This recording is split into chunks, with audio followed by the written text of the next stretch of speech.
শুভ মকর সংক্রান্তি। আমার সকল বন্ধুদের জানাই অনেক অনেক শুভেচ্ছা আর প্রচুর ভালোবাসা। নিশ্চয়ই তোমরা অনেক অনেক পিঠে বানিয়েছো আর খাওয়া দাওয়া খুব চলছে। আমাদের এদিকে পূজা পার্বণ পিঠে সব কিছু মিলিয়ে মিশে একাকার হয়ে থাকে। সারাদিন আমাদের খাটতে খাটতেই কাজ করতে করতেই সময় চলে যায়।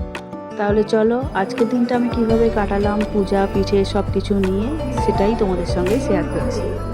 সকাল সকাল একটু কালী মায়ের দর্শন হলো, দেখতেই পাচ্ছ মায়ের মূর্তিটা পূজা হচ্ছে। তারপর নানার নিধি পিঠে বানানো শুরু। সেই সব পিঠে প্রস্তুতি করতে করতে অনেক বেলা গড়িয়ে গেল, সন্ধ্যা হলো প্রায়। তারপর ঠাকুরমশাই এসেছিলেন। ঠাকুরমশাই অনেকক্ষণ ধরে পুজো করেছেন।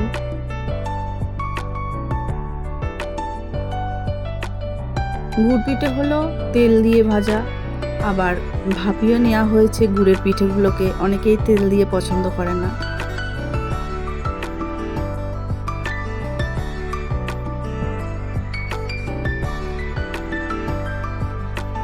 তোমাদের বাড়িতেও নিশ্চয়ই সব রকম পিঠে হয়, তাই তো?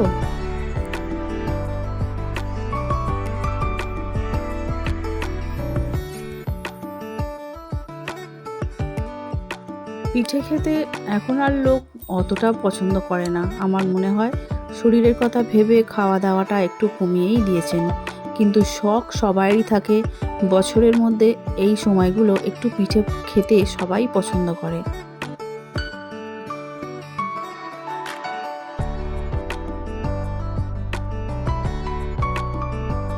আমাদের বাড়িতেও তাই। সবাই পিঠে খেতে ভালোবাসেন, সব রকম পিঠে খেতেই ভালোবাসেন। কিন্তু সেই আগের মতো অনেক করে পুলি পিঠে খাবো, অনেক করে খাবো সরু চাকলি, সেইটা কিন্তু আমার মনে হয় অনেকটাই কমে এসেছে। সেটা সব বাড়িতেই, আমার বাড়ি বা তোমার বাড়ি বলে কথা নয়।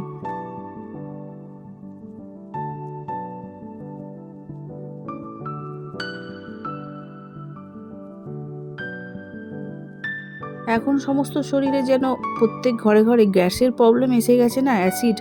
কিছু খেলেই অ্যাসিড হয়ে যাচ্ছে, যার জন্য মানুষ একটু ভয় পাচ্ছে।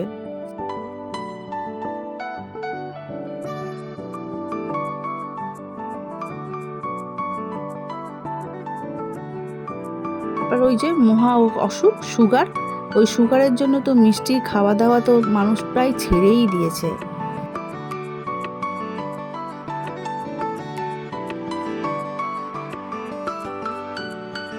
তবে আমি খুব ভালো পিঠে বানাতে পারি না, কিন্তু চেষ্টা করি বাড়ির সবাইকে খাওয়ানোর জন্য, বা নিজেও খেতে খুবই ভালোবাসি। সেই জন্য প্রত্যেক রকম পিঠে একটু খেতে ভালোই বাসি।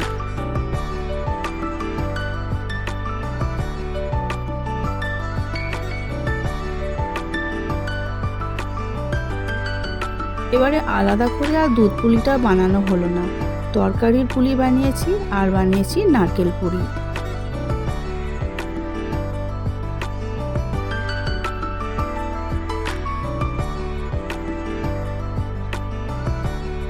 নারকেল বা ক্ষীর দিয়ে যে দুধ পুলি বানানো হয়, সেটা বাড়িতে বলেছি কয়েকটা দিন পরেই বানাবো।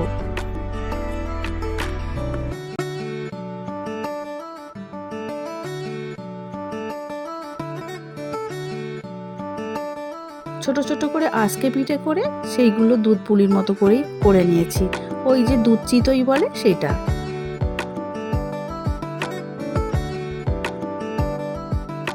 এগুলোও কিন্তু দুধ পুলির মতনই স্বাদ হয়েছিল, খেতে খুবই ভালো লাগে, সেই জন্য বানিয়েছিলাম।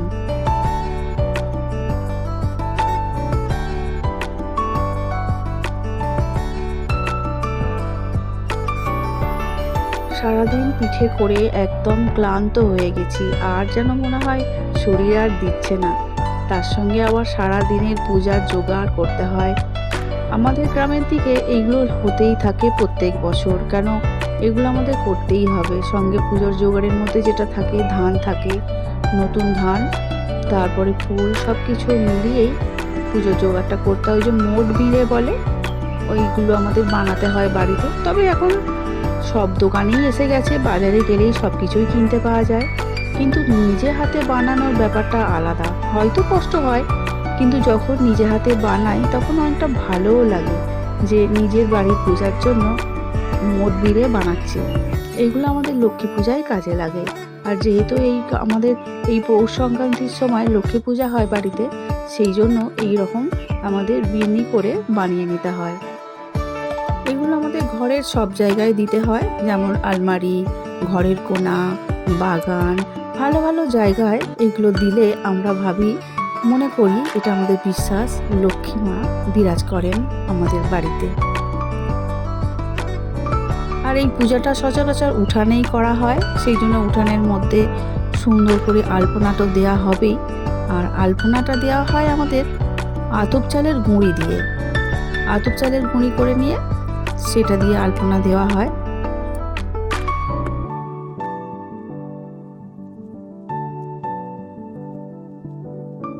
তোমাদের বাড়িতেও নিশ্চয়ই এইভাবে পূজা আশ্রয়ের মাঝে সমস্ত রকম আলপনা দিয়ে হয়, তাই তো?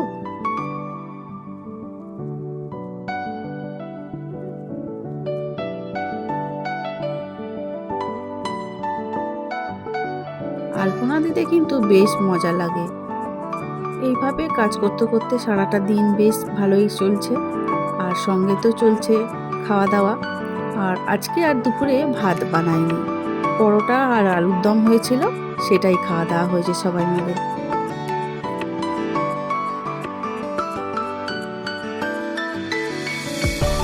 যেহেতু বাড়িতে সন্ধ্যেবেলা লক্ষ্মী পুজো হবে, সেই জন্য আর ভাতটা বানানো হয়নি। ঠাকুরমশাইয়ের কাজটা কিছুটা আমি করেই রাখলাম, কারণ উনি তো আসবেন তাড়াহুড়ো করে, গোটা পাড়ায় পূজা করতে করতে আসছেন হাঁপাতে হাঁপাতে, তারপর এসে যদি আবার আমার পূজার জোগাড় করতে হয় ওনাকে, সেই জন্য আমাদের এখন বেতের কুনকে নিতে হয়, কুনকের মধ্যে নতুন ধান দিয়ে ভর্তি করে দিতে হয়। তারপরে এঁকেছি আমি দুটো ধানের গোলা, সেগুলো ধান দিয়ে ভর্তি করে দিচ্ছি।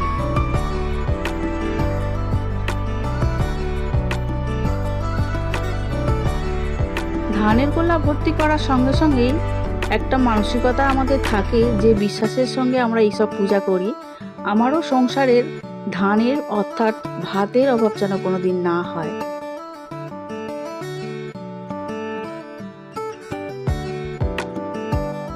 কালক্রমে হয়তো এইসব পূজাগুলো উঠেই যাচ্ছে, কিন্তু যারা করে, যেমন আমরা করি, সেইভাবে আমাদেরও পুজো আজও চলে আসছে। সন্ধ্যা হয়ে গেছে, প্রায় 7টা বাজে, ঠাকুরমশাই এসেছেন, পূজার জোগাড় তো রেডিই ছিল, ঠাকুরমশাই বসে পড়েছেন পূজা করতে।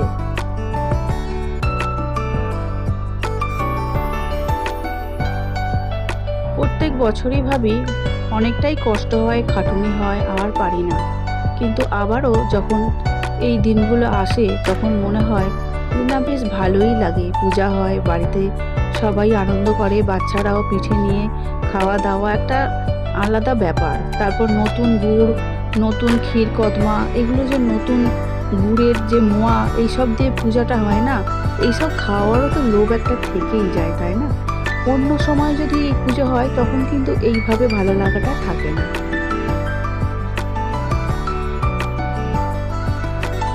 অনেকেই পুষ্পাঞ্জলি দেন এই পূজাতে, আমার আর পুষ্পাঞ্জলিটা দেওয়া হয়ে ওঠেনি, কারণ আমি দুপুরবেলা একটু পরোটা খেয়ে ফেলেছিলাম, আর খেয়ে ফেলে পুষ্পাঞ্জলি দিয়ে কি লাভ বলো?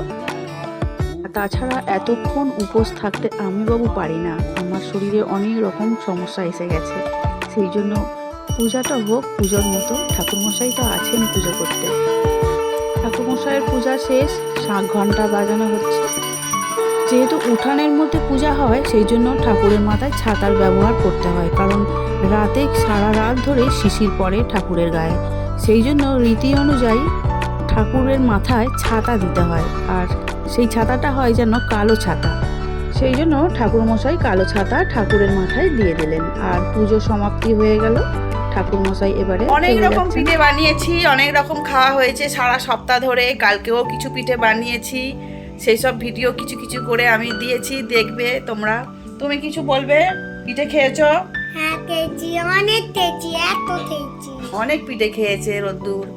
এটা সেই ছোট্ট রোদ্দুর আস্তে আস্তে বড় হয়ে যাচ্ছে, দেখতেই পাচ্ছ অনেক বড় হয়ে গেছে। টাটা দিয়ে দাও বন্ধুদের। ঠিক আছে, চলো আমার ভিডিওগুলো দেখতে থাকো সবাই। কেমন হচ্ছে জানি না, তবে সবাই সবার পাশে থেকো। আমি আবারও বলছি, আমিও সবার পাশে আছি। আজকের মতো টাটা। সবাই খুব ভালো থাকবে, সুস্থ থাকবে। দেখা হবে পরবর্তী ভিডিও নিয়ে।